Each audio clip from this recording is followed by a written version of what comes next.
Bonjour à chacun et à chacune de vous. Alors, comme promis, je vous avais dit que je vous enverrai une vidéo. Et avant de débuter cette vidéo et son contenu, je vais juste repasser avec vous les questions que nous avons vues ensemble depuis le mois de novembre, ensemble, et avec lesquelles nous avons eu beaucoup de partage. D'abord, à notre rencontre du 15 novembre, c'était, je crois, un samedi, vous aviez trois questions, lesquelles on a développées. Pourquoi Dieu ne répond-il pas toujours immédiatement à nos prières? Et l'autre était comment comprendre que la foi demande de faire un pas avant que Dieu n'intervienne.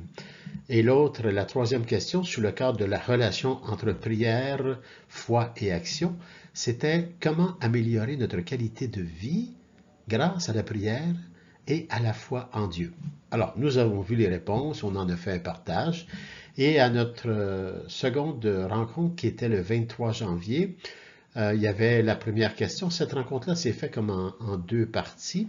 La première partie, comme titre, c'était Gestion des émotions négatives dans la foi. Comment on fait ça? Parce que vous aviez posé la question suivante, comment exprimer sainement des émotions comme la tristesse ou même la colère, de façon conforme à l'imitation de Dieu? C'est une très bonne question. Alors, nous avons trouvé les réponses ensemble avec la parole de Dieu, bien sûr, le catéchisme de l'Église catholique, et voilà. Puis après ça, on a survécu, effectivement. Puis on a poursuivi avec le deuxième volet, discernement spirituel. Avec ces deux questions que vous m'aviez envoyées, comment reconnaître ce qui dans notre vie vient de Dieu, de tentation ou du mal? C'est une question de discernement, là. Et la deuxième question, c'est comment interpréter les événements de notre vie à la lumière de la volonté divine. Et on a été vers les réponses de ceci avec la parole de Dieu, le catéchisme et notre partage mutuel ensemble pour aller plus loin à partir de ce que nous vivons. Alors, c'était deux belles rencontres formidables. Et là, on devait se rencontrer au mois de février, mais avec des fois les exigences d'une paroisse, je n'ai vraiment pas pu vous rencontrer.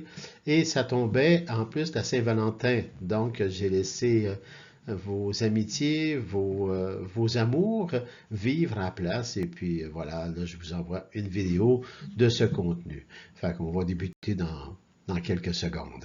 Restez avec moi. Alors, vous êtes toujours avec moi? C'est merveilleux. Alors, on passe à la deuxième diapo. Finalement, c'est concernant, bien sûr, cette rencontre qui était prévue le 14 février, qui se divise en deux sections pour réussir à répondre à vos questions que vous m'avez envoyées encore une fois. Et vous avez ce plan de toute façon qu'on a vu ensemble quand j'ai reçu vos multiples questions et que j'aurai divisé dans des sections. Alors, dans cette rencontre, il y avait aussi deux volets par rapport à vos questions. Le premier volet, c'était le libre arbitre et prédestination à partir de ces deux questions qui a formé le titre que j'ai trouvé.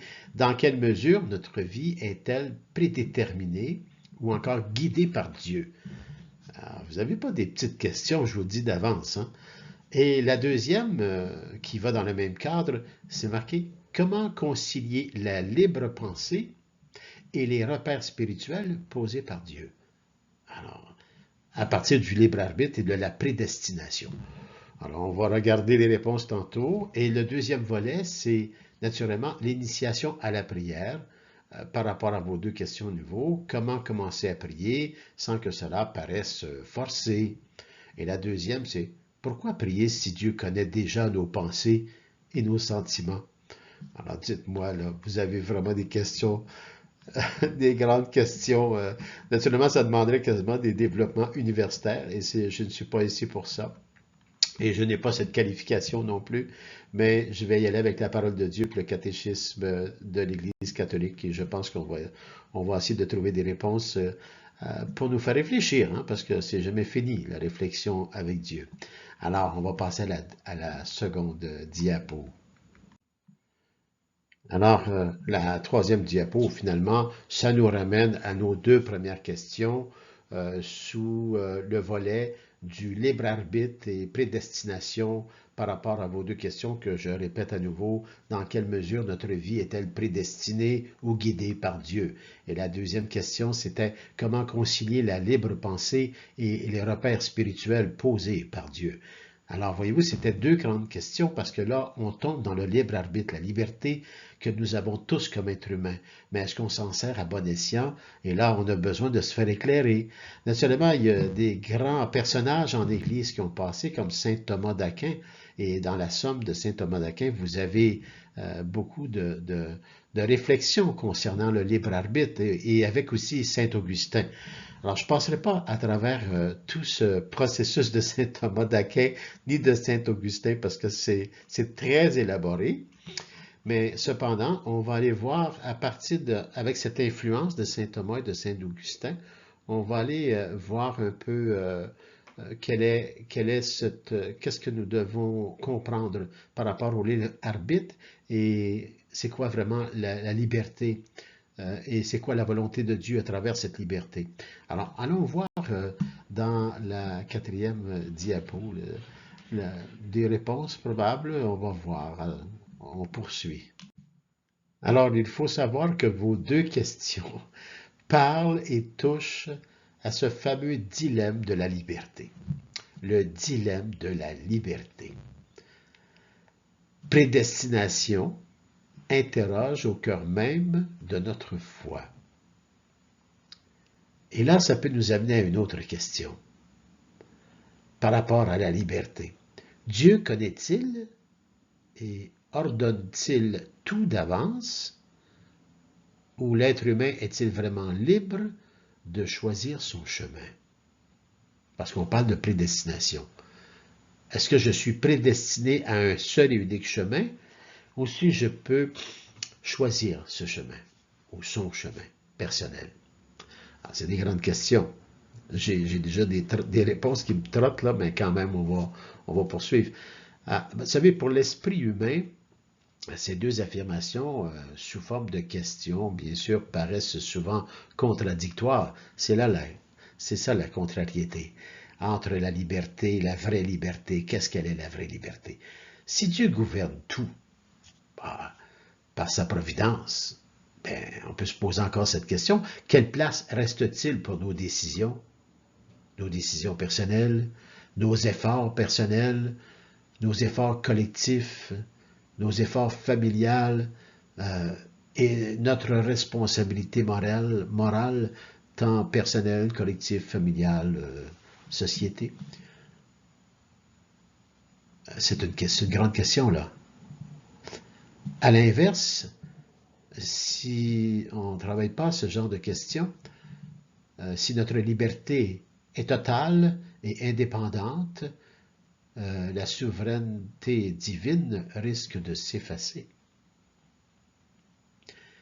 Dans la tradition catholique, cette tension n'est pas une énigme à résoudre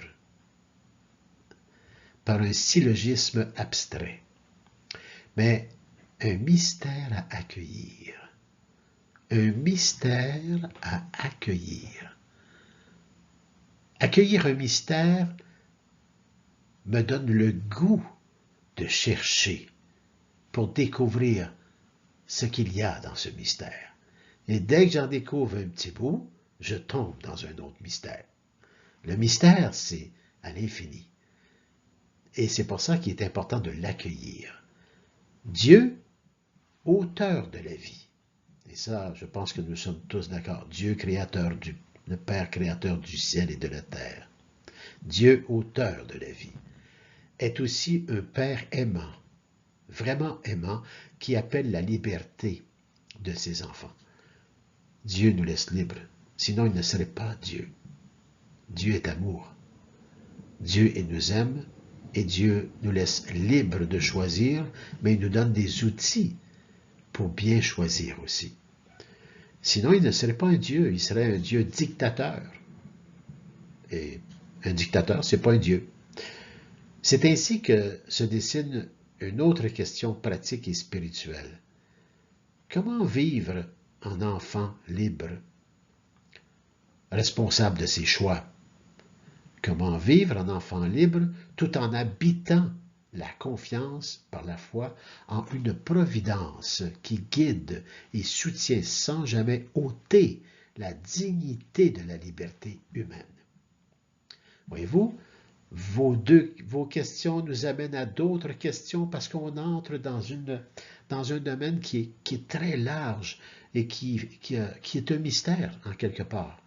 Mais un mystère qu'on peut tout doucement, avec la recherche et le goût de connaître Dieu et sa volonté, on commence par comprendre un peu. On tombe après ça en d'autres questions et voilà comment on grandit. On est toujours dans ce mode de discernement. Alors, on va poursuivre avec l'autre diapo, puis on va aller un peu plus loin dans notre recherche ensemble, parce que vous me faites chercher, je vous fais chercher aussi. On travaille ça ensemble. Allons à l'autre diapo. Alors, nous poursuivons. Vous êtes prêts?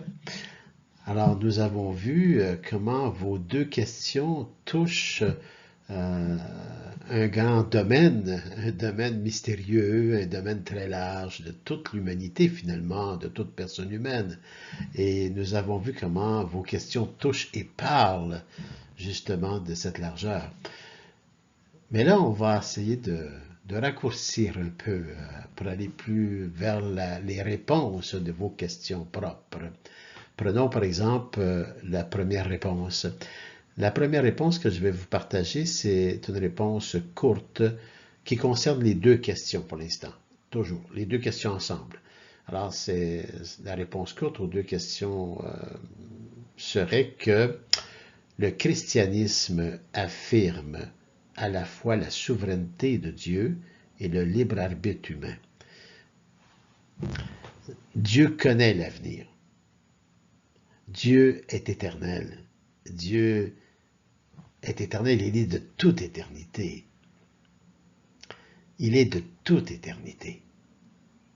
Dieu, à l'instant présent, dans cet instant même dans lequel nous sommes, se trouve le passé à l'infini et le futur à l'infini. Et tout se vit toujours à chaque instant présent qui nous est donné. Et la liberté devient très importante. Alors Dieu connaît l'avenir. Il est de toute éternité. Mais il ne force pas nos choix à chacun et à chacune de nous. Non, il ne force pas nos choix. Il nous donne la liberté. Nous sommes responsables plutôt de nos actes. Et ça, nous pouvons voir ça dans Deutéronome, le chapitre 30, verset 19 de l'Ancien Testament. On va aller le lire, ce verset. On va aller le lire. Donc, Deutéronome, chapitre 30, verset 19. Il dit ceci.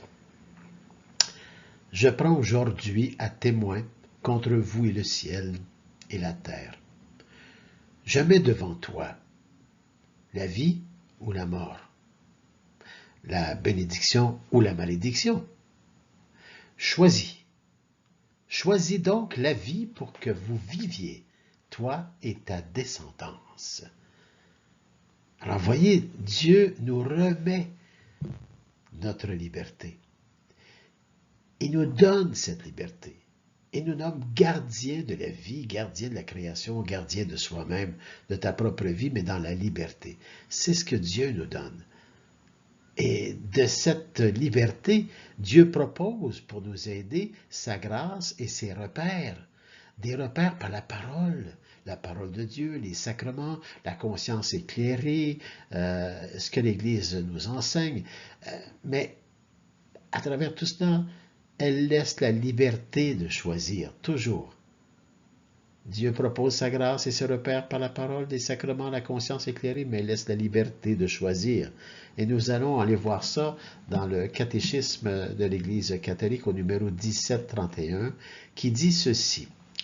La liberté est le pouvoir. Un pouvoir. La liberté est le pouvoir enraciné dans la raison et la volonté d'agir ou ne pas agir, de faire ceci ou cela, de poser ainsi par soi-même des actions délibérées, bonnes ou mauvaises, Par le libre arbitre, chacun dispose de soi. Elle est là, cette liberté. Nous disposons de soi. La liberté est en l'homme une force de croissance et de maturation dans la vérité et la bonté. La liberté atteint sa perfection quelque part quand elle est ordonnée à Dieu, notre béatitude. Ça, c'est dans le numéro 1731 du catéchisme. Alors, il faut lire ces phrases, ces mots tout doucement, parce qu'elles touchent la vérité de tout être humain. Et si on poursuit encore, cette liberté, elle est vraiment essentielle. Sans cette liberté, comment pourrions-nous vivre? Regardez dans certains endroits de notre planète, lorsque c'est de la dictature, les gens n'ont aucune liberté. Comment un peuple peut-il grandir sans liberté? Et est-ce qu'on peut atteindre la paix et la sérénité sans la liberté? La dictature n'est pas Dieu. Dieu aime ses enfants et les laisse libres. Et c'est pour cette raison que cette liberté est essentielle pour aimer véritablement. La vie chrétienne est un chemin où l'on répond, chacun et chacune de nous, librement. On est libre de répondre ou de ne pas répondre. Librement à l'appel de Dieu, à l'appel à l'amour, Dieu qui est amour. Tout ça guidé par la puissance du Saint-Esprit. Et on retrouve ça dans Saint Paul aux Romains, lorsque Saint Paul enseigne aux Romains dans le chapitre 8, verset 14. Allons voir un peu ce que Saint Paul dit aux Romains par rapport à cela, par rapport à la puissance du Saint-Esprit, par rapport à qu'on est libre de répondre à l'appel de Dieu, tout ça. Il dit, en effet, ceux qui se laissent conduire par la puissance du Saint-Esprit de Dieu, par l'Esprit de Dieu, ceux-là sont fils de Dieu.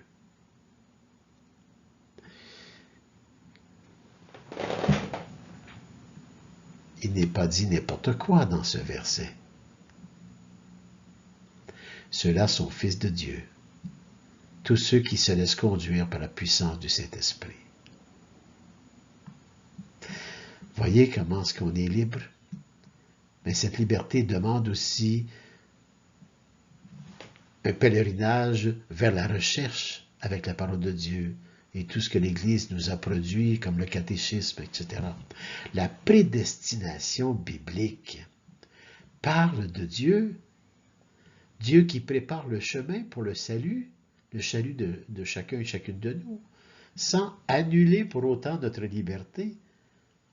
On ne se rend pas au salut par dictature, on se rend au salut parce que nous sommes libres. Et le Christ en est le chemin, la vérité et la vie. Il nous a montré comment.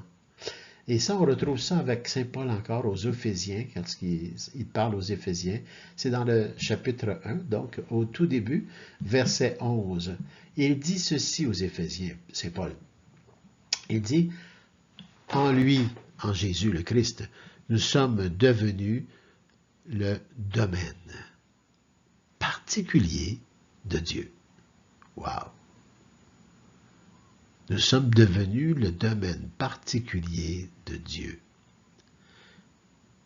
Nous y avons été prédestinés selon le projet de celui qui réalise tout ce qu'il a décidé. Il l'a voulu. Ah, mon Dieu, mon Dieu. Et quelque part dans Deutéronome, je ne me rappelle pas le chapitre ou le verset, il est dit, avant même que tu sois, je te connaissais. Voyez, prédestiné. Je te prédestine à devenir enfant de Dieu, à devenir fils de Dieu. Je te prédestine et je vais te donner tous les outils dont tu as besoin pour grandir et découvrir qui tu es vraiment. C'est ça la prédestination, c'est de découvrir qui nous sommes vraiment.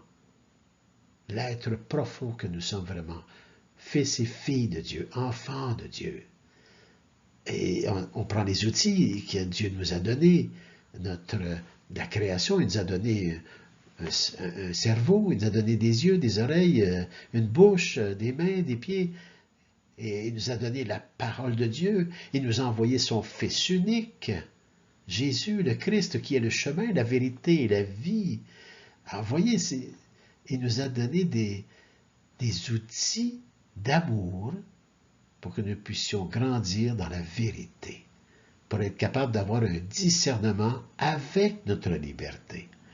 C'est exceptionnel, vous savez. Et ça continue comme ça avec le catéchisme et les articles de 1732, 1733, 1734, 35, etc. Et ça va comme ça sur la liberté et la responsabilité. Je vous invite à aller lire ça tout doucement chez vous, là, ces numéros-là. Ces numéros, les lire tout doucement, sont reliés à la parole de Dieu. Et vous allez avoir les références de la parole de Dieu pour aller lire aussi dans la parole. Ça va juste vous faire réfléchir et vous amener peut-être vers d'autres questionnements. Alors, nous allons poursuivre maintenant avec la première question. Là, on va développer les questions une à une. Alors, la première question, on va aller répondre, j'ai trouvé une réponse à la première question, mais toute avec les références, parce que j'essaie de ne pas aller vous donner une réponse de mon propre cru. Je mets mes expériences, mais à travers la parole de Dieu et le catéchisme de l'Église catholique. Alors là, on va aller à l'autre diapo pour répondre à la première question. Ah ben, pour répondre à la première question, peut-être qu'il faut y revenir, parce que peut-être qu'on ne s'en rappelle plus. Alors voilà, la première question, avec le libre arbitre et prédestination qu'on vient de voir à peu près dans son ensemble, la question était, dans quelle mesure notre vie est-elle prédestinée ou guidée par Dieu? Dans quelle mesure? Alors, on va aller voir la réponse dans la prochaine. C'est une suite, hein, parce que la réponse était quand même une certaine longueur. Alors, on a plusieurs diapos, plusieurs parties de la réponse, mais on va les décortiquer et on va les regarder ensemble. Alors, la réponse qui vient, qui est en plusieurs parties, est pour répondre à cette question, dans quelle mesure notre vie est-elle prédestinée ou guidée par Dieu? Bon, allons-y. Dans quelle mesure notre vie est-elle prédestinée ou guidée par Dieu? Une première partie de la réponse. Dieu, on l'a vu, est souverain et connaît toutes choses, y compris l'avenir, parce qu'il est de toute éternité. La doctrine de la prédestination affirme que Dieu souhaite le salut des hommes et il gouverne l'histoire. Il gouverne l'histoire avec notre participation libre. Alors ça, vous allez retrouver ça dans le catéchisme de l'Église catholique, dans les numéros 600 à 618. Et ça, c'est un Dieu souverain et connaît toutes choses, y compris l'avenir. La doctrine, la prédestination affirme que Dieu souhaite le salut des hommes et gouverne l'histoire. C'est ce qu'on a vu dans la réponse que je viens de vous dire. Mais cette réponse, ce début de réponse, on retrouve le développement dans les numéros 600 à 618 du catéchisme.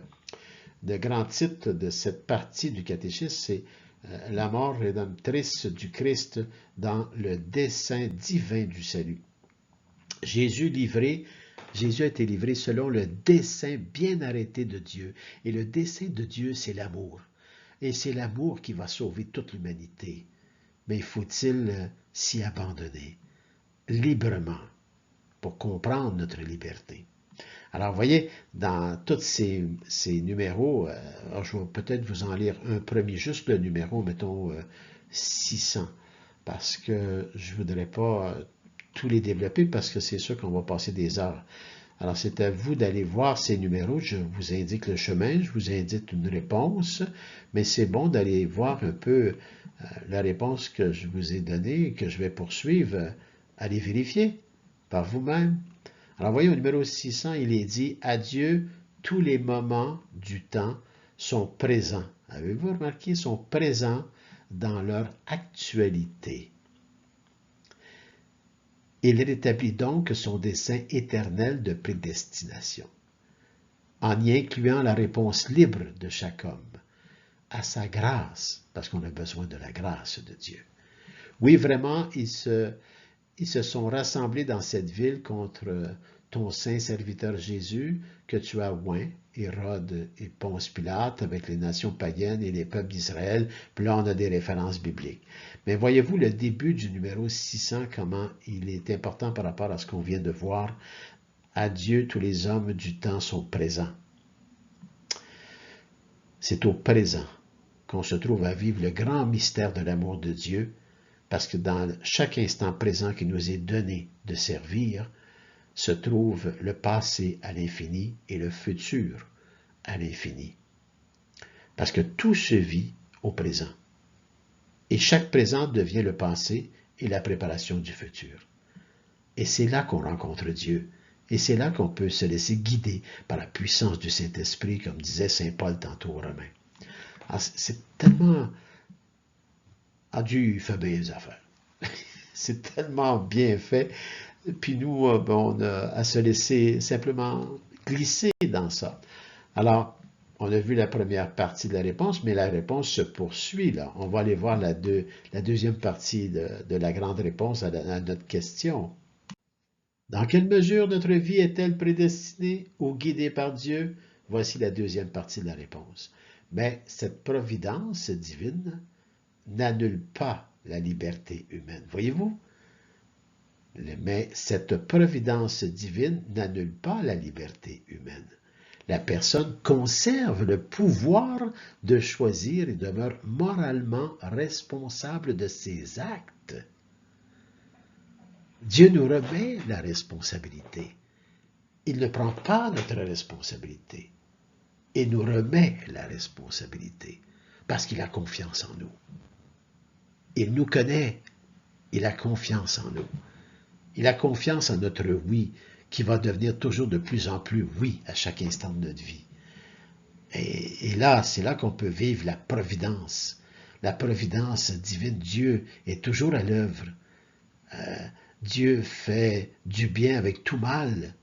Voyez-vous, c'est Dieu est toujours là. La personne conserve le pouvoir donc de choisir et demeure moralement responsable de ses actes. Et ça, nous avons ça dans le catéchisme le catéchisme de l'Église catholique, bien sûr, dans les numéros suivants. Le 1731, c'est comme le numéro, je dirais pas par excellence, mais c'est le numéro à voir. Et bien sûr, les numéros 1730 à 1738. Et ça, c'est quand même assez impressionnant. Regardez juste le 1738, ici, il est question de la grâce de Dieu. La grâce de Dieu précède, éclaire et soutient la liberté. La grâce, il faut le répéter, la grâce de Dieu précède, éclaire et soutient la liberté pour la rendre capable de répondre au bien sans la contraindre. Ça, c'est le numéro 1738 et qui nous amène automatiquement dans les numéros de 2000 à 2005, 1741, 1742. Si vous allez lire le catéchisme va vous conduire dans les numéros qui vont vous expliquer toujours davantage pour vos questionnements, particulièrement dans celles qu'on travaille aujourd'hui. Puis je vous donne les numéros, vous allez les voir, vous les voyez sur l'écran. À vous d'aller fouiller là. Mais là, on regarde la deuxième partie de la réponse, mais cette providence divine n'annule pas la liberté humaine. Et que Dieu est bon. La personne conserve le pouvoir de choisir et demeure moralement responsable de ses actes. C'est quelque chose, hein? Alors, on va poursuivre toujours dans la même question, mais poursuivre la réponse. Alors, vous voyez, dans quelle mesure notre vie est-elle déterminée ou guidée par Dieu? Bien, on continue toujours cette même réponse, mais on est dans la troisième partie, la grâce de Dieu. La grâce de Dieu précède, éclaire et soutient la liberté pour la rendre capable de répondre au bien sans la contraindre. Vous l'avez vu, on a vu ça tantôt là, dans la suite de la deuxième partie de la réponse. Dieu est souverain. Et vous allez pouvoir développer cette partie de réponse avec les numéros du catéchisme 2000 à 2005 et les numéros 17, 41 et 42. Alors, c'est exceptionnel parce que le catéchisme nous donne vraiment des... Regardez juste le numéro 2000, si vous me permettez. Il est écrit « La grâce sanctifiante est un don habituel. » Ah, hein? Un don habituel? Une disposition stable et surnaturelle, perfectionnant l'âme même pour la rendre capable de vivre avec Dieu, d'agir par son amour. On est libre.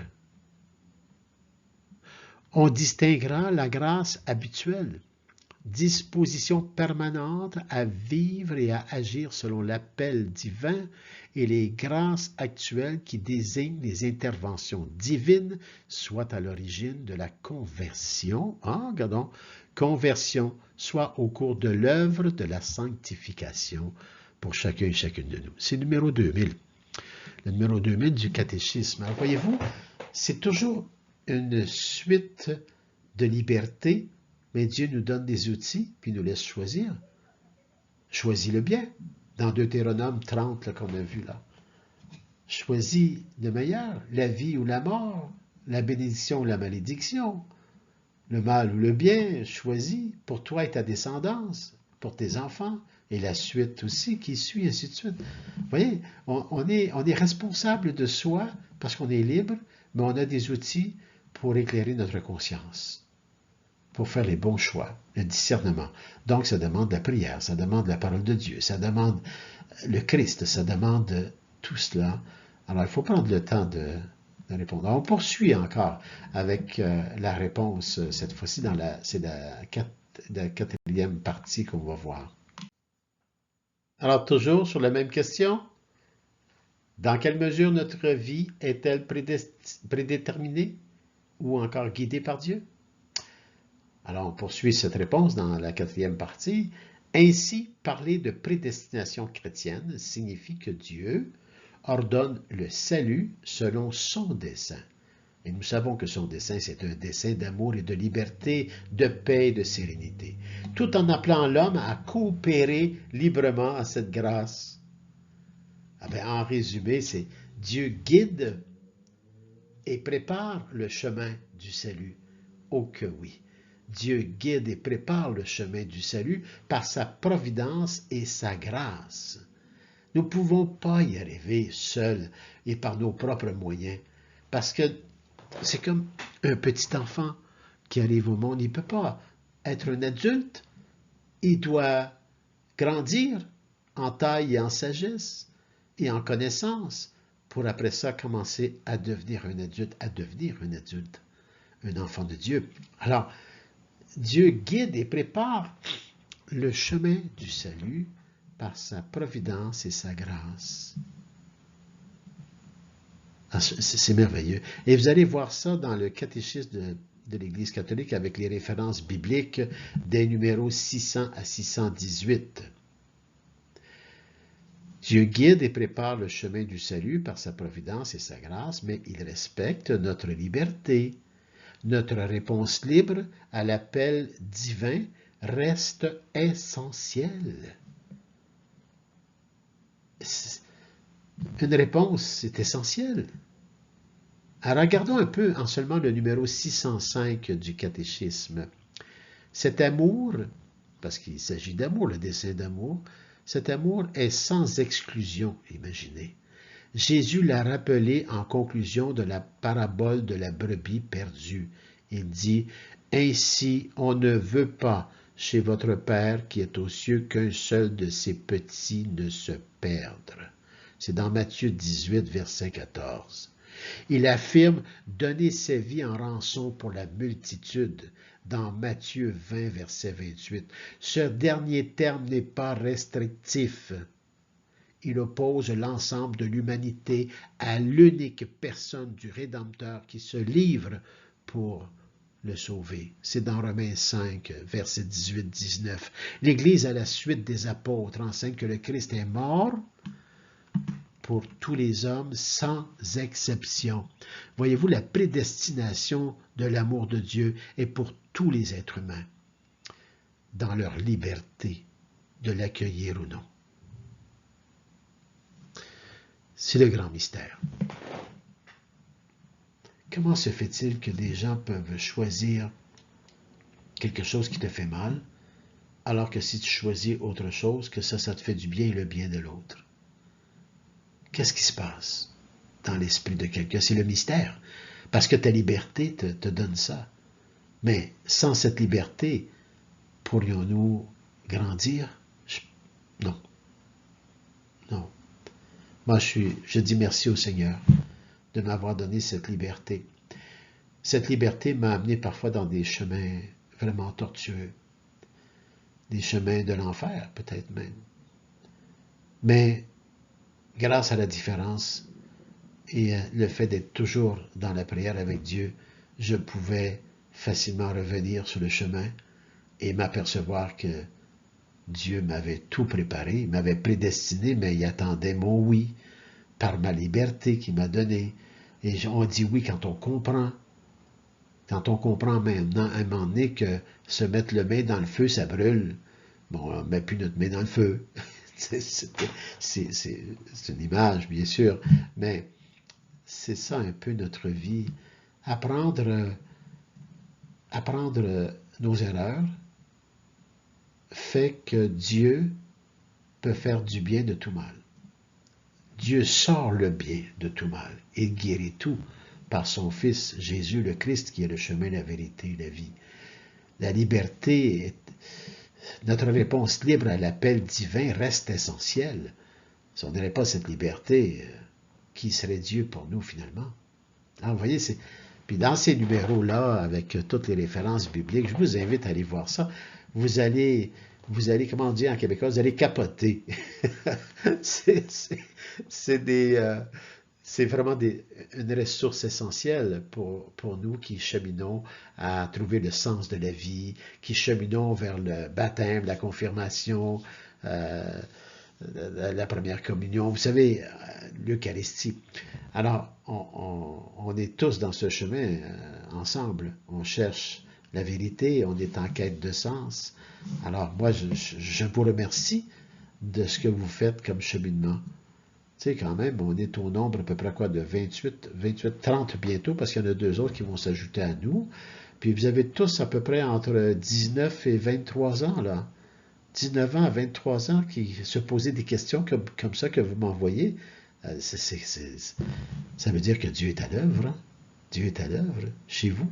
C'est extraordinaire. Alors, on poursuit, hein, mon Dieu, je suis en train de m'égarer. Alors, on va poursuivre cette réponse encore, parce qu'il y a encore une partie. Et puis, on va voir.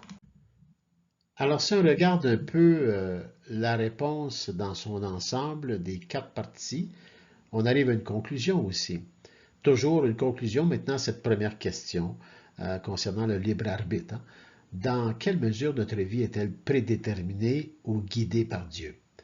Bien, avec tout ce qu'on vient de voir en somme, là, la tradition catholique affirme vraiment avec force que Dieu est souverain, la souveraineté de Dieu, mais Dieu amour. Sa connaissance éternelle, parce qu'il est de toute éternité, et sa providence ordonne le dessein d'amour du salut sur chacun et chacune de nous, sans restreindre qui que ce soit, et inscrivent l'histoire. Hein? Sa connaissance éternelle et sa providence ordonnent le dessein du salut et inscrivent l'histoire d'un projet d'amour. Voilà la prédestination. On est prédestiné à vivre l'amour. Toutefois, cette souveraineté divine n'évacue pas la liberté humaine. C'est le grand dilemme qu'on a vu bien avant, là. Non, cette souveraineté divine n'évacue pas la liberté humaine. Au contraire, elle l'appelle et la respecte. Dieu nous respecte, imaginez-vous. La volonté humaine définie par saint Thomas comme appétit intellectuel choisit en vue du bien commun par l'intelligence. Dieu nous a créés avec une intelligence. Il nous a donné gardien, on est gardien de notre intelligence. Définie par saint Thomas qu'on dit. La volonté humaine définie par saint Thomas comme appétit intellectuel. Je suis en appétit du mystère, je cherche. Je vais chercher avec mon intellect. Choisi en vue du bien connu par l'intelligence, ce qui est en ma mémoire, demeure moralement responsable de ses actes. Vous voyez, on revient responsable de notre pensée, parole et action. Nous sommes responsables de nos pensées, nos paroles et nos actions, parce que tout dépend comment on se nourrit. On est gardien de la création. Dieu nous a créés avec un estomac. Il ne nous a pas dit de mettre n'importe quoi dans l'estomac.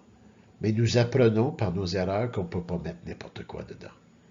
Puis à un moment donné, on prend une bonne diète de vie, un bon régime de vie pour prendre soin de ce que Dieu m'a donné, un estomac. Et c'est la même chose pour tout le reste, là, le cœur, les poumons, les muscles, le corps. Dieu nous a nommés gardiens. Mais avant d'apprendre la juste valeur de ce qu'on doit mettre dedans, c'est nos erreurs. Et c'est de nos erreurs que Dieu lui-même, dans sa Trinité, tire le meilleur. Parce qu'on a appris. Et c'est là que notre discernement devient meilleur. Et c'est là qu'on se sert de notre liberté. Et on ajuste notre liberté à la vérité, au vrai chemin et à la vie. La vie dans le dessein du Père, qui est un dessein d'amour, de liberté. La grâce divine ne supplante pas la liberté. Elle la précède. L'éclaire et la soutient pour la rendre capable de répondre librement au bien sans la contraindre. Ainsi, parler de prédestination chrétienne, ce n'est pas ni nier l'initiative de Dieu, ni annuler la responsabilité humaine, mais reconnaître un mystère où providence et coopération humaine se rencontrent. Vivre chrétiennement, c'est accepter d'être guidé par la faveur de Dieu, tout en exerçant librement son choix pour le bien. Une confiance active où la liberté sert la vérité de l'amour divin. Alors ça, ce serait la conclusion de la première question avec tout ce qu'on vient de voir. Maintenant, on va passer, toujours dans le même cadre de le libre arbitre, on va passer à la deuxième question. Et je te dis que vous les avez, les questions, vous autres.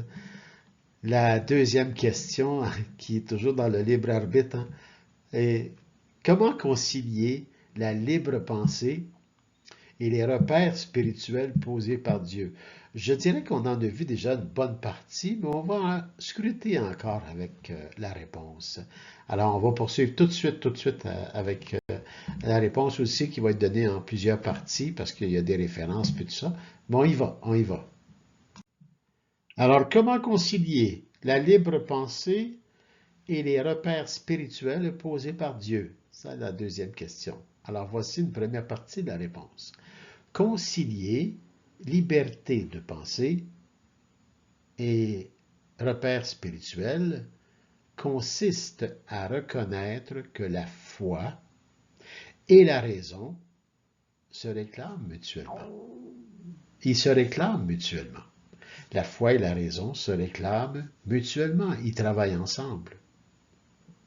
La raison a besoin d'être purifiée la foi a besoin de comprendre, parce que parfois on vit le doute, et puis dans le doute, dans ce moment-là, il faut comprendre quelque chose. Vous savez, c'est mutuel, hein? La foi et la raison se réclament mutuellement, avec une raison de plus en plus purifiée par la connaissance des expériences, et voilà, et voilà. Alors ça, c'est la première partie de la réponse. La réponse est beaucoup plus longue que ça, mais on va aller avec cette première partie, puis on poursuit avec l'autre qui suit. Toujours dans la même question, la deuxième question, comment concilier la libre pensée et les repères spirituels posés par Dieu?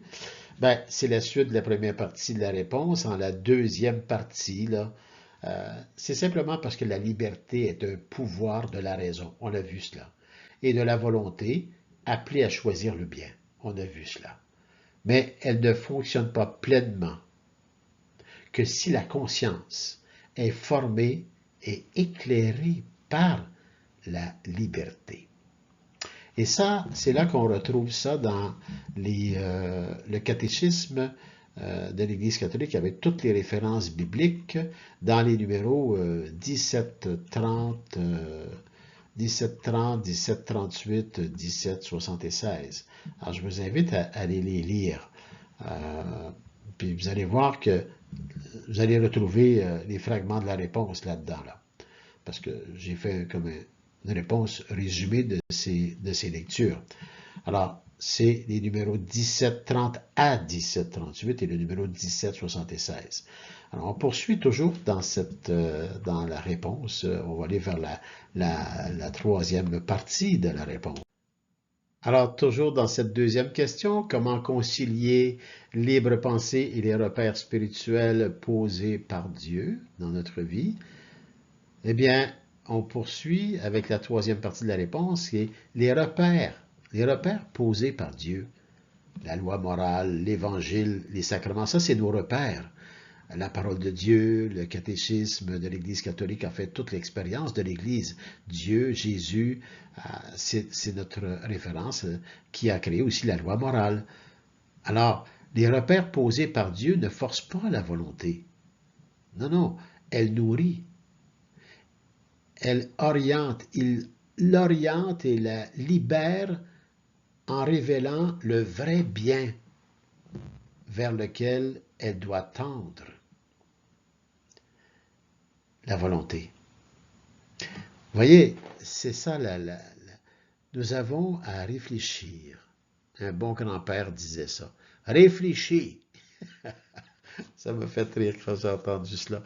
Réfléchis donc. Ah, c'est ça, on va réfléchir, oui. Mais réfléchissons avec des outils et des vrais outils. Alors, donnons-nous ce cadeau parce que dans ce cheminement, nous dirigeons vers la vie éternelle, la résurrection. C'est quand même pas n'importe quoi. Alors, prenons le temps de le faire.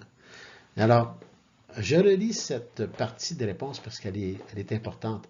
Les repères posés par Dieu, nous les avons, ces repères-là. Il a envoyé ses prophètes, il a envoyé son Fils unique Jésus.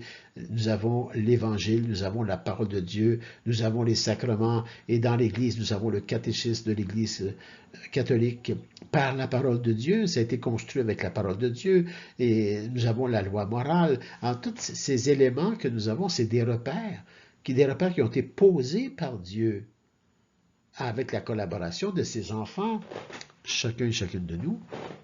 Et ces repères ne forcent pas la volonté. Ils l'orientent. Ils l'orientent et la libèrent, la volonté, en révélant le vrai bien vers lequel elle doit tendre. Ah, vous voyez, nous sommes responsables. C'est à nous de se bien nourrir, au bon endroit, de la bonne nourriture. Mangez pas du fast-food. Mangez bien, mais pas du fast-food. Alors ça, c'est la partie suivante. On va aller vers l'autre. Alors toujours dans la même question, hein, comment concilier la libre pensée et les repères spirituels posés par Dieu dans sa volonté de nous prédestiner à devenir ce que nous sommes vraiment, enfants de Dieu. La suite de la réponse est dans la quatrième partie, la grâce. OK. La grâce, c'est très important. La grâce précède et soutient la liberté pour la rendre capable de répondre. Je pense que ça vaut la peine que je répète. La grâce précède et soutient la liberté pour la rendre capable de répondre. De répondre à notre prédestination, librement. Et ça, vous allez retrouver ça dans le catéchisme avec toutes les références bibliques des numéros 2000 à 2005. Et j'ai mis sur un autre écran, j'ai le catéchisme, et on pourrait peut-être aller lire le numéro 2000, le premier numéro, puis après ça, à vous d'aller voir le reste, mais ça va nous donner une idée. La grâce, parce qu'on parle de grâce, la grâce sanctifiante, c'est vraiment un don habituel. C'est une disposition stable et surnaturelle. Nous avons vu ça au tout début, si vous vous rappelez. Hein, c'est une grâce stable et surnaturelle, perfectionnant l'âme, même pour la rendre capable de vivre avec Dieu, d'agir par son amour. Dieu est amour. On distinguera la grâce habituelle, disposition permanente, à vivre et à agir selon l'appel divin. Et les grâces actuelles, qui désignent les interventions divines. Ça, c'est la grâce actuelle, qui désigne les interventions divines, soit à l'origine de la conversion, soit au cours de l'œuvre de la sanctification personnelle à chacun et à chacune de nous, et en même temps communautaire. Hein. Alors, vous voyez, alors concrètement, exercer la liberté, c'est chercher la vérité aussi. Mais chercher la vérité avec honnêteté intellectuelle, discerner à la lumière de la foi et agir selon une conscience formée. Formée, ça veut dire que je me suis entraîné à chercher, à lire, à méditer, à prier. Une conscience formée, c'est notre vie de tous les jours. Liberté responsable, non arbitraire. Et ça, c'est de manifester l'amour de Dieu en grandissant soi-même à travers nos expériences et les expériences de mes frères et sœurs. Vous savez, je suis sûr que dans ma vie, j'ai pu faire subir des choses à des personnes. Et des personnes m'ont fait subir des choses aussi. Mais c'est à travers ces erreurs que nous grandissons dans la vraie liberté par la vérité. Et c'est avec ces erreurs qu'à un moment donné, on devient honnête, un honnête intellectuel parce qu'on fait de la vraie recherche. On ne se laisse pas envahir par le mensonge ou par les choses terreuses de ce monde. Alors, c'est là qu'on devient, ce qu'on acquiert, je dirais, une liberté responsable, non arbitraire, parce qu'on l'a nourri avec la parole de Dieu, la prière, l'adoration, et qu'on était à l'écoute de la parole de Dieu et de ce que l'Église nous enseigne. L'Église n'est pas parfaite, hein? L'Église, elle est sainte par contre, et sans péché, par son fondateur, le Christ Jésus. Mais parfaitement pécheresse par la totalité de ses membres, parce que nous sommes tous en cheminement. Nous sommes tous en cheminement par notre liberté à trouver cette liberté responsable, non arbitraire, pour avoir une conscience formée par la prière, être vraiment enfant de Dieu. Alors l'Église, elle sera toujours critiquée à cause de cela, parce que l'Église accueille tous les malades. C'est Jésus qui l'a dit. Je ne suis pas venu pour les bien portants, je suis venu pour les malades. Et peut-être, des fois, ce qui est difficile aujourd'hui, c'est qu'il y a beaucoup de bien portants qui ne savent pas qu'ils sont malades. Alors, ça nous enlève la vraie liberté responsable. Alors, mais, Dieu tire toujours du bien du mal. Et c'est pour ça que la miséricorde et le pardon existent. Alors, j'ai fait une grande parenthèse. Mais là, on va se poursuivre encore parce qu'il y a une suite à cette réponse. Alors, on va aller à l'autre. Alors, vous voyez, la coopération libre. Hein, Dieu nous demande de coopérer, de collaborer avec le Christ à la rédemption de son peuple et nous faisons partie de ce peuple en cheminement, en pèlerinage sur cette terre pour découvrir toute cette liberté qui nous est donnée, mais une liberté qui nous donne la joie, le bonheur, une liberté qui donne la paix, la sérénité, qui nous donne la justice, qui nous donne ce que nous sommes. Parce que tout le monde cherche ça. La coopération libre avec la grâce demeure vraiment essentielle pour que la pensée et la vie morale s'unissent au dessein divin, un dessein d'amour. Et ça, vous allez retrouver ça dans le catéchisme avec les références bibliques des numéros 600 à 618.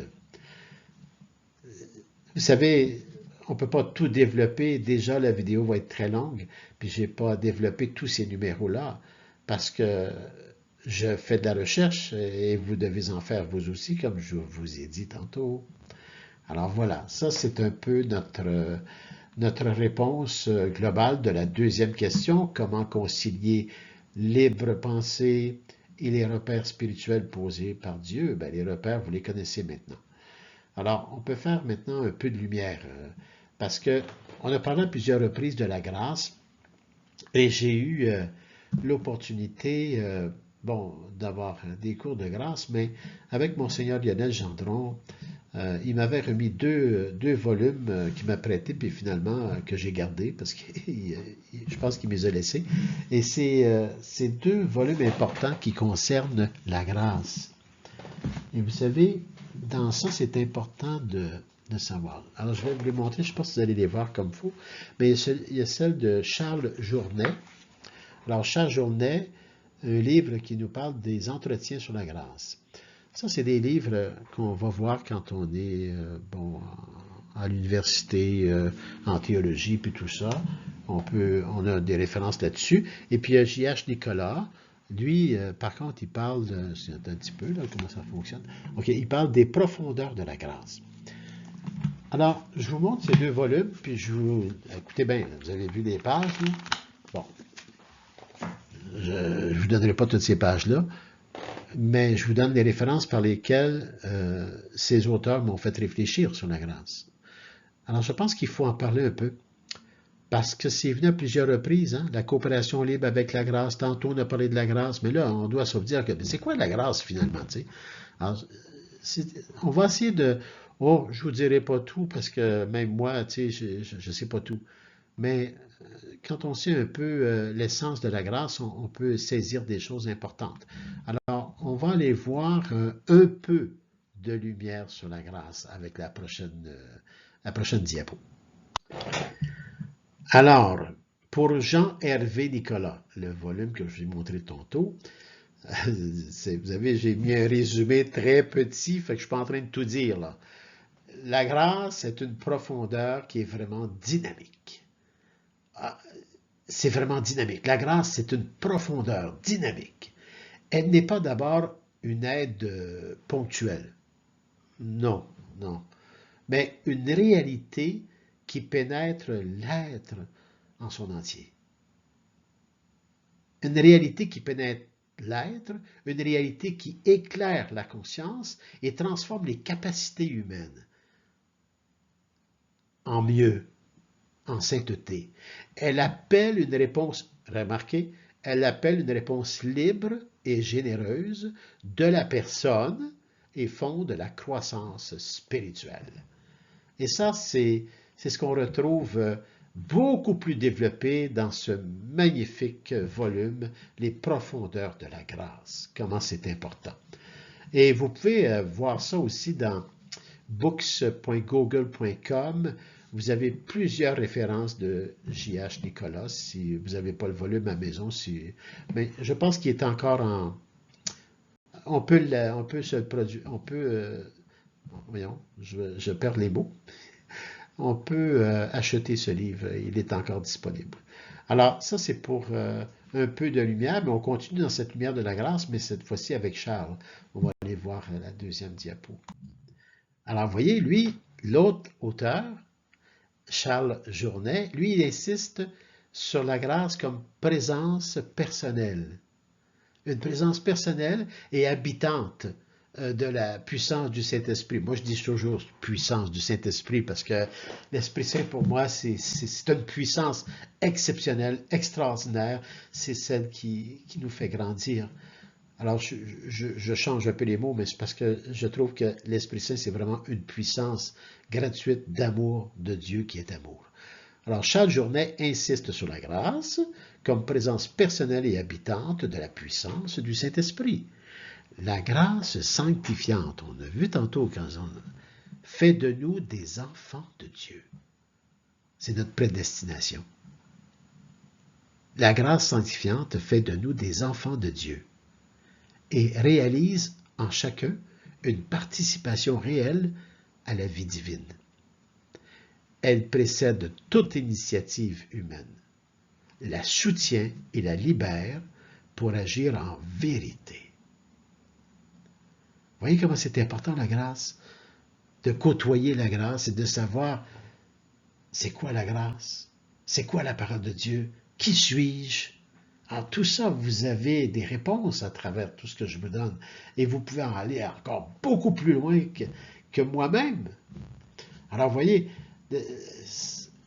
la grâce, une participation réelle à la vie divine, elle précède toute initiative humaine, la soutient et la libère pour agir en vérité. Alors, Charles Journet montre aussi que la grâce travaille en coopération avec quoi? Avec la liberté formée par la vertu et les sacrements. Alors, lui aussi, vous pouvez le retrouver dans books.google.com. Si vous n'avez pas le volume en main, mais lui aussi est encore disponible. Allez visiter sur Internet, là, il y a des librairies qui l'ont encore. Alors, puis, parce que je pense qu'il va demeurer parce que c'est des livres de chevet, ça. C'est de très, très bons livres sur la grâce. Et ça vaut la peine d'être lu. Puis si vous voulez aller fouiller plus loin, c'est toujours avec votre liberté que je vous donne ça. Il ne faut pas que j'oublie votre liberté. Alors, nous allons poursuivre encore avec un peu de lumière sur la grâce avec la prochaine diapo. Alors maintenant, on continue toujours un petit peu avec la grâce, mais là, vraiment courtement, je me suis permis de faire comme une synthèse des deux auteurs que je vous ai présentés, qui était un résumé de plusieurs pages de ces deux livres. Alors, c'est pas parfait, mais je pense que je touche quand même au cœur de ces deux livres et par rapport au catéchisme et de ce qu'on vient de voir, particulièrement avec vos questions. Alors, en synthèse, je dirais que Nicolas nous rappelle la profondeur intérieure. Ok, oui. Il nous rappelle la profondeur intérieure et transformatrice de la grâce. Et Charles Journet met l'accent sur son caractère personnel de cette grâce. Ce caractère personnel, ce caractère habituel et ce caractère participatif. La grâce est vivant, là. Et ensemble, ces deux auteurs, ils nous aident finalement à comprendre comment la grâce précède, comment la grâce éclaire et comment la grâce libère quoi? La raison et la volonté pour choisir simplement le bien. Choisir le bien, conformément à la vérité de la foi, suite au Christ qui est le chemin, la vérité et la vie. Alors ça, c'est vraiment une petite synthèse, mais qui va nous donner de la nourriture pour prier. À chacun et à chacune de nous, on est tous uniques devant Dieu. Et laissons Dieu agir en nous dans cette prédestination que nous avons tous, chacun et chacune de nous, d'être enfants de Dieu, libres. Eh bien, la première partie, je dirais qu'elle est complétée. Et je vous suggère de vous arrêter maintenant pour digérer un peu tout ce que je vous ai dit. Digérer, prier, arrêtez. Arrêtez. Fermez la vidéo, fermez Internet, puis allez prendre une marche, faites quelque chose, prenez un petit café, un verre d'eau, un chocolat chaud, peu importe. Allez prendre une pause. Et je vous revois dans 15 minutes, mais c'est faux, ça. C'est écrit, mais c'est faux. Parce que je vous laisse libre de revenir dans 15 minutes ou dans une journée ou 2 jours. Prenez le temps de digérer cette première partie avant de goûter à la deuxième partie de vos propres questions. et peut-être y revenir ou quoi que ce soit. Mais prenez le temps de ça. Vous êtes chez vous, là. Vous êtes dans votre horaire à vous. Alors, vous êtes libre de poursuivre cette chose-là. Puis, vous pouvez aller voir aussi dans les catéchismes. Alors, cette pause, je vous invite surtout à la prière et au silence. Euh, la prière est une communion avec ce Dieu amour. Ce Dieu amour qui veut tout notre bien. Il nous veut enfants de Dieu, fils de Dieu, filles de Dieu. Il veut notre liberté. Dieu veut que nous vivions la paix, la sérénité, l'amour, le bien-être, la justice, le bon partage, le bonheur. Et tout cela se trouve en nous. Alors, arrêtons-nous et vous reviendrez quand vous serez prêts pour la deuxième partie. À plus tard.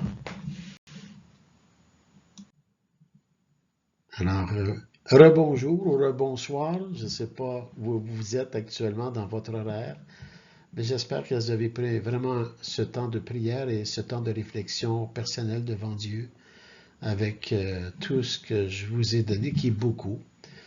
Je suis parfaitement conscient, c'est beaucoup tout ce que je vous ai donné, mais c'est ce que j'appelle la douche froide.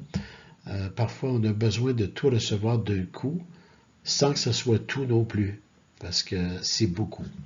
Mais avec la prière, le silence, la réflexion, se laisser pénétrer par cet amour de Dieu, je pense que ça vous donne de quoi simplement cheminer, tout comme moi d'ailleurs. Et nous cheminons ensemble, parce que nous partageons beaucoup quand on est ensemble en présentiel.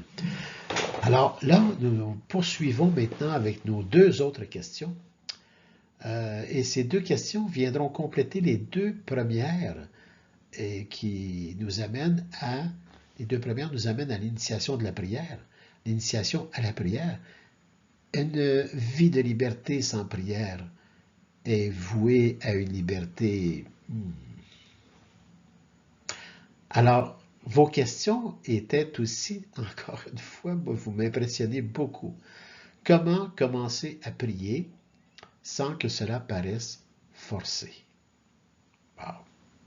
Comment commencer à prier sans que cela paraisse forcé? Je suis libre. Et pourquoi que je me forcerais si je suis libre? Votre question, elle tourne sur bien des plans. Et l'autre question que vous m'aviez envoyée, c'est pourquoi prier si Dieu connaît déjà nos pensées et sentiments? Alors, pourquoi je ferais ça, moi? Dieu, il sait, j'ai pas besoin de le faire. Alors, on va essayer de trouver des réponses à cela. Mais la première réponse, si vous voulez, ça va être comme une espèce bon, c'est une réponse, c'est un intro, si vous voulez, par rapport à ces deux questions qu'on va les prendre comme on a fait en première partie séparément. Mais on va aller voir cette intro que j'ai travaillé pour essayer de vous donner, j'essaie de vous donner le meilleur, c'est tout là, avec ma pauvreté, mais ma foi est grande pour vous donner cela. Alors, on va aller voir ça dans cette espèce d'intro pour les deux questions à la prochaine vidéo. Bon, ben là, voici l'intro. C'est quoi? Ben, quand je me répétais vos questions, je me disais, il me semble bien que nous avons tous à saisir que prier n'est pas et ne doit pas être un acte spectaculaire et ni une performance. On n'est pas en train de performer ici.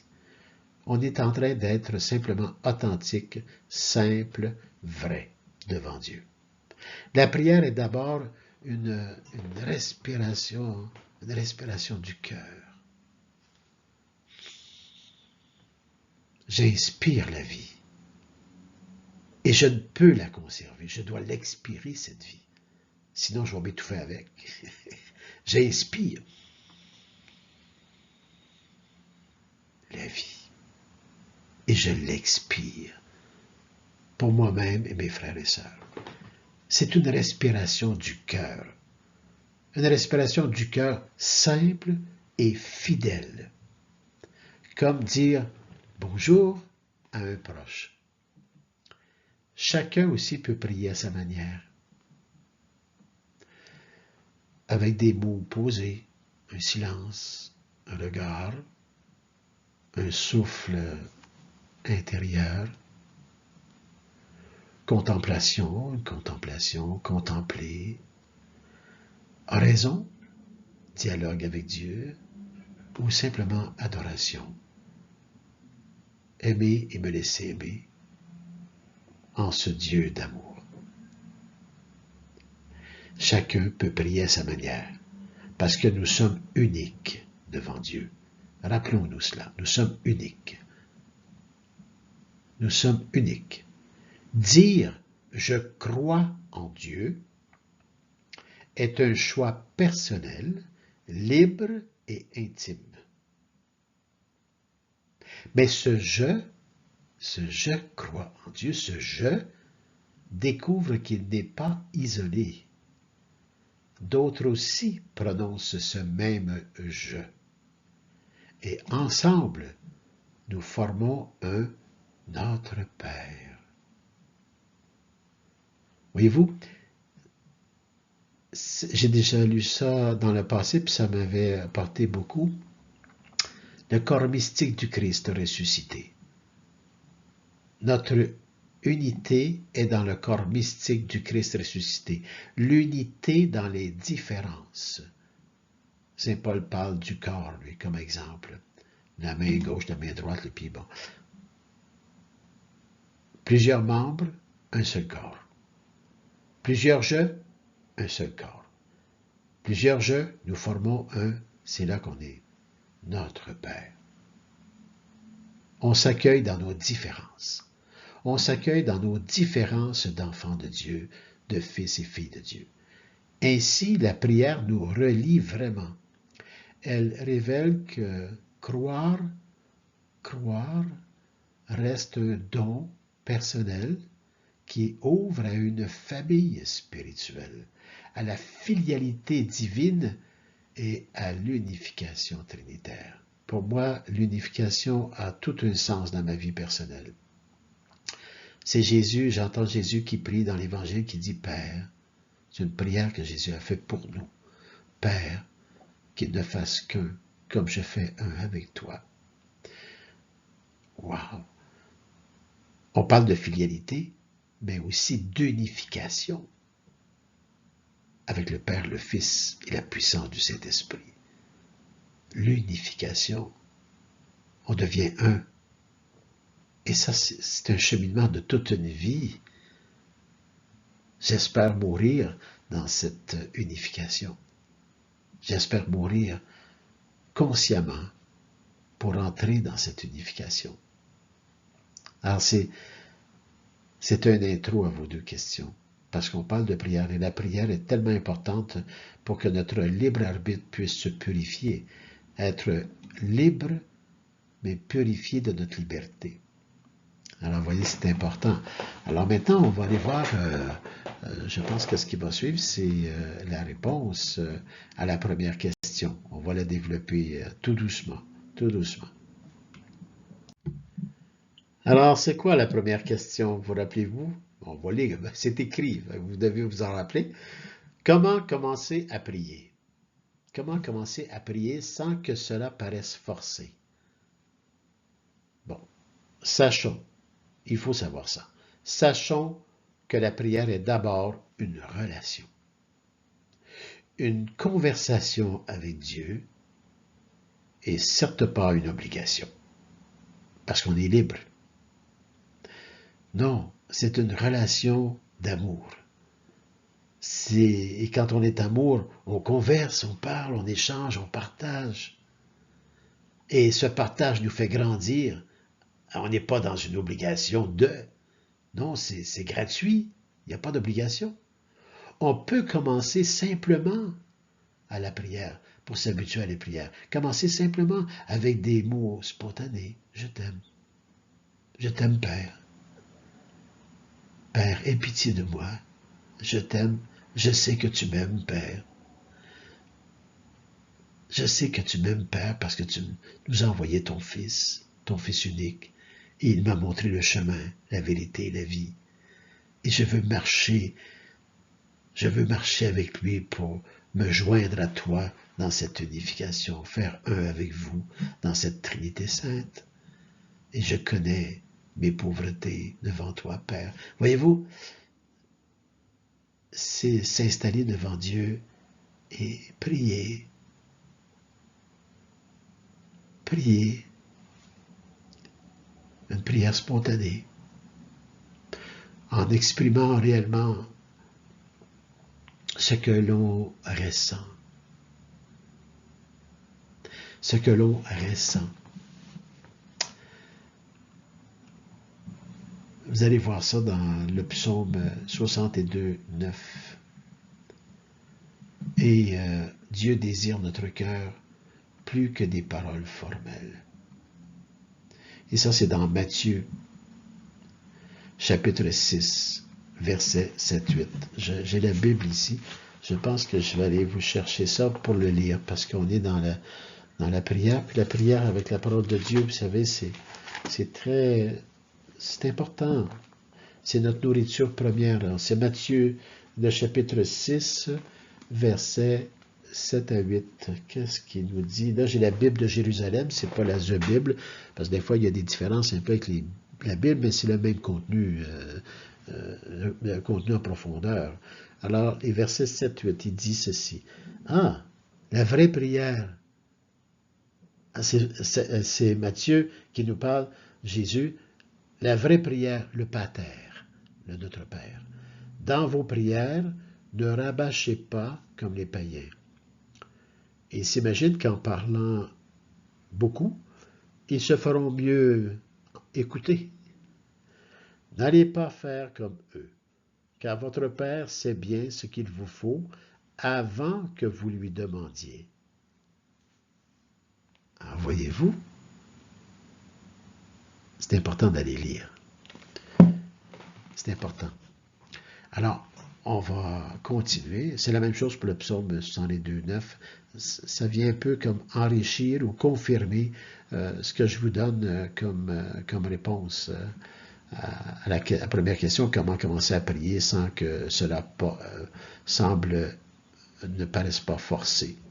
On n'est pas en compétition dans la prière, là. On est face à celui qui nous aime. Alors, on va poursuivre. Alors, finalement, je les avais inscrits dans les diapos. Je me rappelais même plus, voyez-vous, comment est-ce que c'est parce que j'ai tout bâti ça avant de faire la diapo vidéo, là. Puis c'est dans mes premières expériences, alors je suis un peu gauche dans ce que je fais. Mais je pense que si vous vous attardez surtout au contenu, vous allez vous enrichir, j'espère. Alors, dans cette première réponse, voyons voir le psaume 62, 9, qu'est-ce qu'il dit? Il dit, « Mon âme s'attache à toi, ta main droite me soutient. » Voyez-vous l'unification? Mon âme s'attache à toi. Ta main droite me soutient. Ça, là, c'est la foi en Dieu. Mon âme s'attache à toi. Ta main droite me soutient. Et j'y ajoute le psaume 61, 9. Comptez sur lui. Ça, c'était le 62, 9. Mais là, je vais au psaume 61, 9. Comptez sur lui en tout temps, vous, le peuple. Chacun et chacune de vous, chers jeunes que j'aime beaucoup, comptez sur lui en tout temps, vous, le peuple, chers jeunes. Devant lui épanchez votre cœur.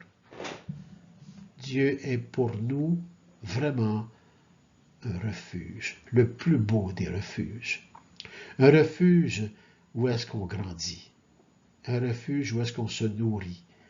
Un refuge où est-ce qu'on trouve force et courage et pouvoir d'amour. C'est un refuge exceptionnel et on le découvre par la prière. Et les psaumes sont des prières. Alors, c'est un peu... bon, j'avais devancé un petit peu, mais quand même, c'est à voir, c'est à voir. Alors, on va poursuivre avec l'autre diapo qui va finir par être une vidéo. C'est très compliqué pour moi, mais je le fais parce que je pense que c'est très important pour vous aussi et pour moi finalement. Alors, je vous l'avais lu, mais je l'avais mis en diapo aussi. Alors, voyez-vous, c'est ça, là, quand on fait ça en plusieurs semaines, puis en plusieurs jours, coupé avec toutes sortes d'affaires. Mais quand même, on va le revoir à nouveau. La parole de Dieu, on peut revoir ça mille et une fois, parce qu'elle nous parle toujours. Matthieu 6, versets 7-8. Lorsque vous priez, ne rabâchez pas comme les païens. Ils s'imaginent qu'à force de paroles, ils seront exaucés. Ne les imitez donc pas, car votre Père sait de quoi vous avez besoin, avant même que vous l'ayez demandé. Mais nous avons besoin d'exprimer pour comprendre que Dieu sait déjà ce qu'on a besoin. On a besoin d'exprimer pour travailler notre discernement, travailler nos prières. On a besoin de dialogue. Le Père d'amour sait de quoi nous avons besoin, avant même que nous l'ayons demandé. Mais nous avons à faire ce bout de chemin pour recevoir la grâce. Demander. Et je fais une parenthèse parce que j'ai découvert cela dans ma vie personnelle et avec la vie de d'autres confrères et consoeurs, avec des baptisés. On fait souvent des demandes à Jésus, on fait souvent des demandes à Dieu le Père, on fait des demandes à l'Esprit Saint, on déborde de demandes, c'est incroyable. Mais je pense que la plus belle demande qu'on peut faire à Dieu, c'est « Que veux-tu que je fasse? Quelle est ta volonté, Père? Car maintenant que je te découvre, que tu es un Père amour, que tu es un Père de justice, montre-moi mes dons et charismes et dis-moi, dans ta volonté, qu'est-ce que je peux faire? » Et ce qu'il va vous donner en réponse, ce sera exactement ce que vous lui demandez. Ce ne sera pas autre chose que qu'est-ce que vous êtes.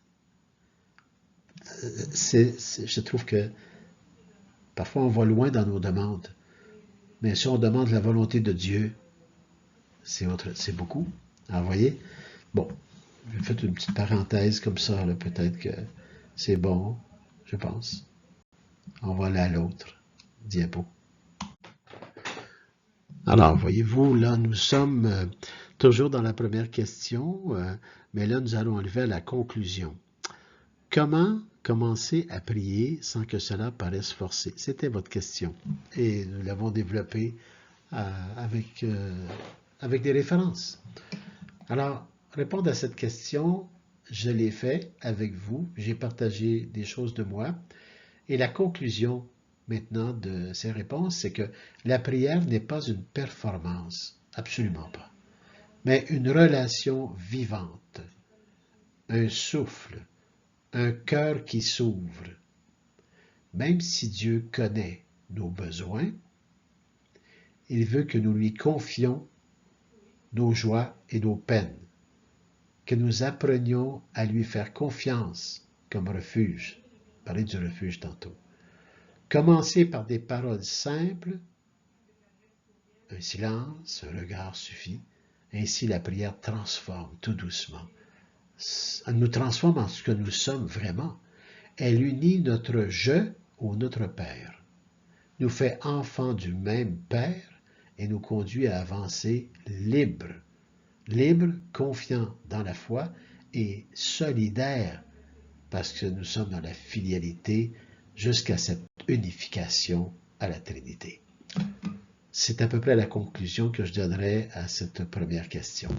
Alors, nous allons aller voir maintenant la deuxième question. Alors, voyons voir cette deuxième question. Vous dites, Pourquoi prier si Dieu connaît déjà nos pensées et connaît déjà nos sentiments? Alors pourquoi qu'on prierait? Eh bien, il faut comprendre, puis déjà, vous avez peut-être déjà la réponse parce qu'on a parlé beaucoup depuis le début, hein. Prier, c'est aussi se laisser transformer, accepter d'être transformé. C'est le oui d'être transformé parce que là, nous savons que c'est l'amour. C'est Dieu qui est amour. Comme Marie. Marie, elle a dit oui et elle est devenue la Vierge Marie, la mère de Dieu. Alors, vous voyez, pourquoi prier si Dieu connaît déjà nos pensées et sentiments? Eh bien, prier, c'est aussi se laisser transformer. La prière nous aide à se faire et à se laisser transformer. La prière nous aide à accueillir la présence de Dieu et ouvrir notre cœur. Notre cœur, pas notre raisonnement. Notre raisonnement, ce n'est pas nous, c'est un outil. C'est comme un computer, un ordinateur. Ce n'est pas ce que je suis, l'ordinateur, c'est un outil. Ce que je suis, c'est beaucoup plus que ça. C'est une âme qui veut s'élever à faire un avec la Trinité. Une âme qui veut devenir ce qu'elle est. Alors, prier, c'est aussi se laisser transformer. Prier, c'est accueillir la présence de Dieu et ouvrir notre cœur, notre vrai cœur. Simple, authentique, vrai. Même si Dieu connaît tout, la prière nous change, nous rend attentifs à lui, à sa volonté, et nous ouvre aussi à sa grâce automatiquement. Et ça, nous voyons ça dans Philippiens, Saint Paul apôtre aux Philippiens, chapitre 4, verset 6. Finalement, prier, c'est un acte d'humilité. Ah oui, oui, prier, c'est un acte d'humilité et de confiance par la foi. Ce n'est pas un être imaginaire. Je parle à Dieu, celui qui a voulu que je sois. Celui qui me connaissait avant même que je sois, dit Deutéronome dans l'Ancien Testament. C'est un acte d'humilité. Il faut être humble pour reconnaître qu'on est en cheminement et qu'on n'est pas parfait. Un acte d'humilité, c'est par la prière qui nous transforme. Et cet acte d'humilité se fait dans la confiance par la foi, parce que j'ai foi en mon Père, j'ai foi en mon frère Jésus, le Fils unique du Père. J'ai foi en la puissance du Saint-Esprit reçu à mon baptême, premier sacrement initial, qui se poursuit dans la nourriture de l'Eucharistie et qui finalement se confirme par le sacrement de confirmation, qui est un envoi en mission, parce que maintenant je sais où je vais avec ma pauvreté. Alors, vous voyez, c'est ça la prière. Pourquoi prier si Dieu connaît déjà nos pensées et sentiments? Eh bien, pour se découvrir nous-mêmes face à Dieu, je dirais. Alors, poursuivons un peu avec la deuxième diapo, voir qu'est-ce qu'elle nous dit, celle-là.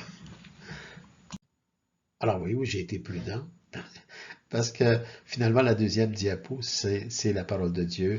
Avec cette première réponse à la deuxième question, allons voir vraiment maintenant Romains, Saint Paul aux Philippiens, du chapitre 4, des versets 6-7. Qu'est-ce qui est écrit? Le verset 6, « Ne soyez inquiets de rien, mais en toutes circonstances, priez et suppliez, tout en rendant grâce, merci Père, pour faire connaître à Dieu vos demandes qui correspondent à la volonté de Dieu. » Pour confirmer un peu ce que je vous ai dit tantôt dans le style de prière, quelle est la volonté de Dieu sur moi, sinon celle de découvrir que je suis un enfant de Dieu. Ne soyez inquiets de rien, mais en toutes circonstances, moi j'y ajoute là, en toutes circonstances, situation, événement de vie, priez. Priez et suppliez. Même si vous ne saisissez rien, puis vous ne comprenez rien. Soyez fidèles à la prière. Et tout en disant merci, merci Père, pour faire connaître à Dieu vos demandes sincères, vos demandes finalement d'unification à sa volonté, la divine volonté de Dieu. Cette volonté de Dieu va se servir de tout ce que vous êtes et vous allez devenir ce que vous êtes, avec votre unicité, avec vos dons, charismes, tout cela là. Et le deuxième verset vient dire, et quand vous avez fait ça, et la paix de Dieu, qui dépasse tout ce qu'on peut concevoir, gardera vos cœurs et vos pensées dans le Christ Jésus. C'est pas une forme d'unification, ça. C'est plus qu'une filialité. C'est, wow! Je suis, par la filialité spirituelle, j'arrive à une certaine forme d'unification maintenant. Je suis unifié aux pensées du Christ. Alors, on va relire les deux versets sans que je les interrompe. Ne soyez inquiets de rien, mais en toutes circonstances, priez et suppliez, tout en rendant grâce, pour faire connaître à Dieu vos demandes. Et la paix de Dieu, qui dépasse tout ce qu'on peut concevoir, gardera vos cœurs et vos pensées dans le Christ Jésus. C'est Paul aux Romains qui parle aux Philippiens pour les convertir, pour leur démontrer leur relation avec Dieu. Alors, allons voir la seconde diapo. Alors, on a vu la parole de Dieu avec Saint Paul. On va aller voir le catéchisme de l'Église catholique, voir que dit le catéchisme catholique sur la prière. Alors, allons voir, je n'irai pas toutes les voir, mais je vais vous en démontrer quelques-uns. C'est à vous, je vous donne les numéros, d'aller voir dans le catéchisme les numéros 2559 à 2565, ce qui concerne la prière. Et particulièrement le numéro 2558, qui dit, lui, qu'est-ce que la prière à partir de Sainte Thérèse de l'Enfant Jésus. Et celui-là, je vous l'ai écrit. Sainte Thérèse de l'Enfant Jésus, une carmélite, disait ceci. Pour moi, la prière, c'est un élan du cœur. C'est un simple regard jeté vers le ciel. C'est un cri de reconnaissance et d'amour au sein même de l'épreuve comme au sein même de la joie. Sainte Thérèse de l'Enfant Jésus. Voyez-vous, on a des confirmations de ce que je vous apporte. Hein. Ils se confirment un à l'autre, la parole de Dieu, le catéchisme, les saints, les saintes, notre propre vie à nous, à chacun et à chacune de nous. On est en train de confirmer quelque chose de grand quand nous sommes enfants de Dieu. Pour moi, la prière, c'est un élan du cœur. C'est un élan du cœur, pas de la tête, du cœur. C'est un simple regard jeté vers le ciel. Saint Carlo Acutis disait ça. Regarde vers le ciel. C'est un simple regard jeté vers le ciel, c'est un cri du cœur de reconnaissance, d'amour, au sein même de l'épreuve comme au sein même de la joie. Prier en tout temps. Alors, c'est Sainte Thérèse qui nous donne ça. Qu'est-ce que la prière? Ben, c'est ça la prière. C'est ça la prière. Alors, allons voir maintenant l'autre diapo. Elle va nous faire avancer, elle aussi. Alors, le catéchisme, quelques numéros du catéchisme, sous la prière comme don de Dieu. Et si vous avez remarqué, dans ce temps de carême, le thème de tout ce temps du carême, c'est « tout est don ».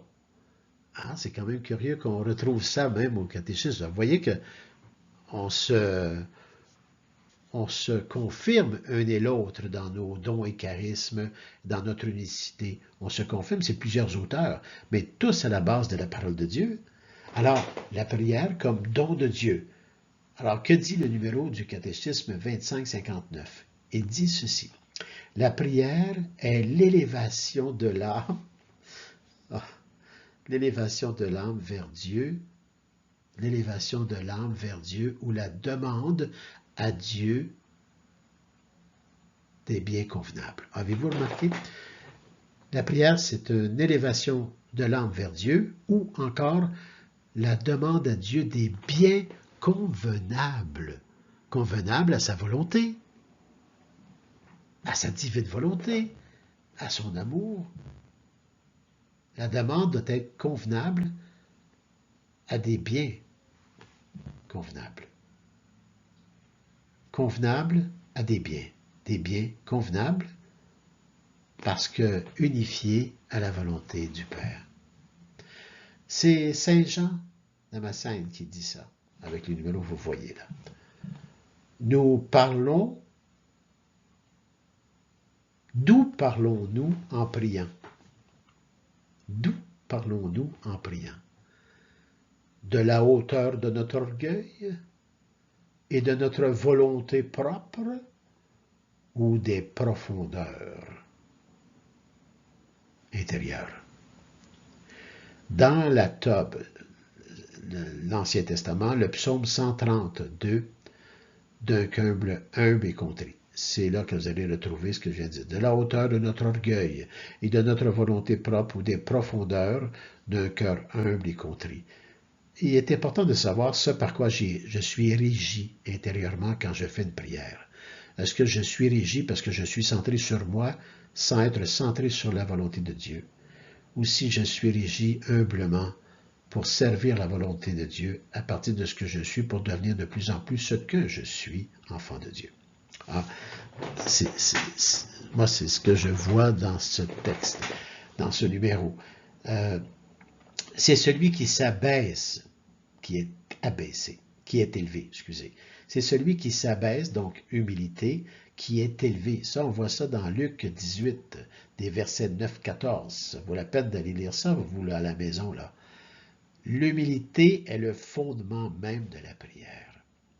On en a parlé tantôt et ça revient dans ces numéros-là. L'humilité est le fondement de la prière. Dans Romains 8, 26, il est dit « Nous ne savons que demander pour prier comme il faut. » L'humilité est la disposition pour recevoir gratuitement le don de la prière. L'homme est un mendiant de Dieu, dit saint Augustin. Ah, mon Dieu, je ne vois que de vérité dans ce numéro, le 25-59. La prière est l'élévation de l'âme vers Dieu, ou la demande à Dieu, ou encore la demande à Dieu des biens convenables. Saint Jean Damascène. D'où parlons-nous en priant? Eh bien, de la hauteur de notre orgueil et de notre propre volonté ou des profondeurs de la volonté de Dieu, d'un cœur humble et contrit. Savoir par quoi je suis régi quand je prie. Savoir qui je prie vraiment, Dieu ou un autre. C'est celui qui s'abaisse qui est élevé. On parle d'humilité. L'humilité est le fondement de la prière. Nous ne savons que demander pour prier comme il faut. Nous ne savons que demander pour prier comme il faut. L'humilité est la disposition pour recevoir gratuitement le don de la prière. L'homme est un mendiant de Dieu, dit saint Augustin. Alors voilà, ça c'est avec le catéchisme. Mais vous savez, là, il y a plusieurs numéros, vous pouvez aller les voir, 25, 59 et plus haut, et voilà. Là. Puis vous avez des références bibliques, vous pouvez aller fouiller dans votre Bible, et c'est ainsi que vous allez vous nourrir. Et vous allez nourrir votre prière de plus en plus humble, de plus en plus vraie, à la unification de la volonté de Dieu, parce que vous êtes déjà en filialité comme enfant de Dieu, vu que vous êtes débaptisé. Alors voilà, on va aller à l'autre diapo. Quelques autres numéros du catéchisme sous, cette fois-ci, ça va être la prière comme communion. Ah, là, on est en communion. C'est pas loin de l'unification, ça. Communion. Le numéro 2565, qu'est-ce qu'il dit? Il dit, dans la Nouvelle Alliance, la prière est la relation, la relation vivante des enfants de Dieu avec leur Père infiniment bon, avec son Fils Jésus le Christ, avec la puissance du Saint-Esprit. Ah, je pense que je vais vous relire cela, puis retenez cela. Dans la Nouvelle Alliance, la prière est la relation vivante des enfants de Dieu avec leur Père infiniment bon, avec son Fils Jésus, le Christ, et avec l'Esprit Saint, la puissance du Saint-Esprit. La grâce du royaume est l'union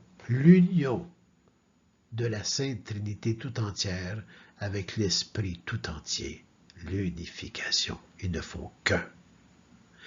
La grâce du royaume est l'union de la Sainte Trinité tout entière avec l'Esprit tout entier, dit Saint Grégoire de Naz. La vie de prière est ainsi d'être habituellement en présence de Dieu, 3 fois saint, Père, Fils, Esprit, et en communion avec lui. Unification pour moi.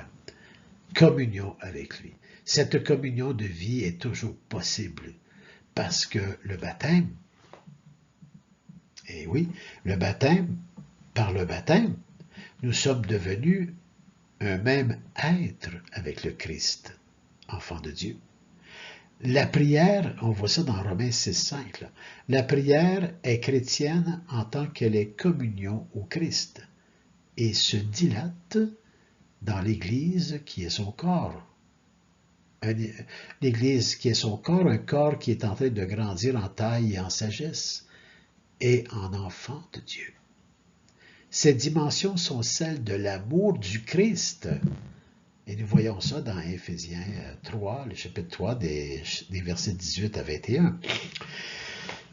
Vous voyez, moi je vous parle de cela à un certain âge, mais un âge certain, avec mes expériences de vie qui m'ont amené à une foi intense, une foi que j'essaie de nourrir à tous les jours à travers mes doutes, parce que ça peut arriver, à travers les situations, circonstances et événements de vie, mais c'est toujours avec la prière que je retrouve cette communion, cette unification, cette filialité avec cette Trinité Sainte qui est le Père, le Fils et l'Esprit Saint. C'est une communion, la prière est guérissante de bien des maux, est guérissante du mal de vivre. La prière. Alors, je trouvais que les deux, le libre arbitre sans la prière intensifie le libre arbitre dans le bon chemin. Alors, on ne peut pas les séparer, et ça devient aussi un grand mystère qui, des fois, ne semble pas un mystère, mais qui finalement qui est un mystère aussi. Alors, c'est une belle aventure, très belle aventure. Alors, on va poursuivre avec la conclusion des deux questions, ou de la question, plutôt de la question qu'on vient de répondre, la deuxième question. On va aller à l'autre diapo. Alors, une conclusion concernant l'initiation de la prière. C'est ce qu'on a vu là. En somme, prier, comme on a dit, n'est ni un spectacle, ni une obligation. Là, nous le savons. C'est plutôt un élan humble et personnel du cœur qui nous met en présence du Père. Commencez simplement, on l'a dit. Quelques paroles, silence, regard. Commencez simplement, libère la prière de l'artifice. Excusez, vous allez voir ça dans le psaume 62 et dans Matthieu 6, versets 7-8. Libère, commencez simplement. C'est comme le conditionnement physique. Si, mettons, vous faites de la boxe, avant d'aller faire un combat, il faut que vous commenciez simplement. On s'entraîne un peu plus, on fait des petits essais, on revient, on corrige nos faiblesses, puis après ça, eh bien, tout ce commencer, cette simplicité nous libère et nous donne plus de confiance et nous fait aller de l'avant sur ce ring de boxe, qu'on peut dire, pour faire un combat. Mais la vie spirituelle est un peu similaire à cela. Commencez simplement, libère la prière, la vraie prière. La vraie prière de l'artifice qu'on peut y mettre tout autour. Et c'est pour ça qu'aller lire Psaume 62 et Matthieu 6, 7, 8, c'est très bien. Alors ça, on est dans la conclusion de tout ce qu'on a vu là. Bien que Dieu connaisse nos pensées, la prière nous transforme. Je vous le dis, la prière nous transforme. La prière nous unit au Christ et accueille la grâce. La grâce, celle qui nous change. Bon, on s'est arrêté sur la grâce, là. La grâce qui nous change. Et vous allez voir ça dans Philippiens, chapitre 4, 6, 7, le catéchisme du numéro 25, 58 à 25, 65. Vous allez tout découvrir ça. Ainsi le je, le fameux je, c'est moi, c'est vous, c'est chacun de nous, trouve sa place dans le notre. On forme un corps mystique du Christ ressuscité en cheminement vers la filialité qu'on a déjà, qu'on vit, une filialité vers la communion et l'unification. Faire un avec le Père comme le Fils fait un avec le Père.